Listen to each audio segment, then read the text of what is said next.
I surprised my parents with a $425,000 Seaside Mansion for their 50th anniversary. When I arrived, my mom was in tears, and my dad, shaking my sister's family, had taken over. Her husband marched toward my father, pointed at the door, and shouted, "This is my house! Get out!" My sister cackled until I stepped inside, and the entire room went silent. I'm Leo, 35, and I haven't slept properly in 6 years, not since finishing my surgical residency. Every dollar I didn't spend went into one envelope labeled Beach House Mom and Dad. My parents raised 3 kids in a 900-square-foot apartment. Dad worked overnight security. Mom cleaned offices before dawn. They never complained about the water-stained ceiling or the radiator that clanked like a dying animal. My sister Vanessa married Damien at 22, this finance bro who wore his salary like cologne. They lived downtown with floor-to-ceiling windows while mom reheated casserole in Tupperware. I worked 80-hour weeks, sleeping in call rooms. Every bonus went into the envelope. When I found the house, white siding, wraparound porch, ocean smell, I closed in 8 days. I put the deeds solely in my parents' names, just theirs. I scheduled the reveal for their anniversary dinner. That morning, I drove down early to stage it, fresh flowers, stocked pantry. Pulling into the driveway, I saw Damien's Tesla, Vanessa's Range Rover, a U-Haul blocking the garage. Inside, mom sat at the kitchen table, face in her hands, shoulders shaking.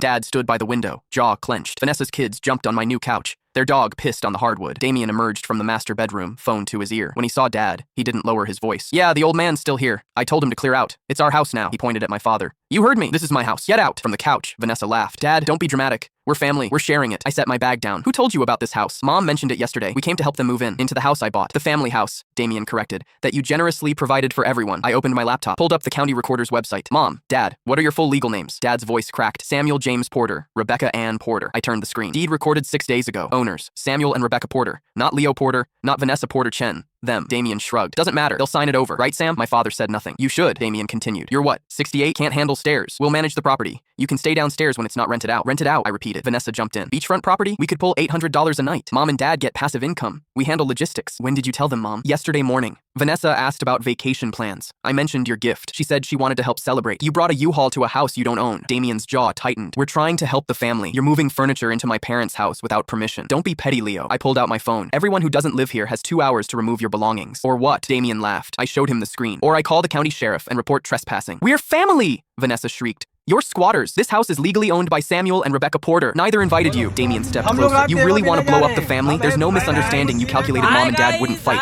You were wrong." Vanessa's voice broke. "Mom, tell him we were trying to help." Mom looked up, eyes red but steady. "You said you'd bring champagne and flowers. You showed up with a moving truck. You thought you could pressure 2 70-year-olds into signing over a house." I finished. "You miscalculated." Damien pulled out his phone. "I'm calling our lawyer." "Perfect. Tell them to bring the deed showing your legal interest." "I'll wait." He didn't make the call. It took them 90 minutes. Vanessa cried the entire time, mascara streaming. Damien made aggressive calls in the driveway. As the U-Haul pulled away, Vanessa rolled down her window. "You were always their favorite. This proves it." "No," I said. "This proves I'm the only one who respected them enough to give a gift without strings." "I changed every lock that night," Vanessa texted 17 times. I responded once. "The house belongs to Mom and Dad. This conversation is over."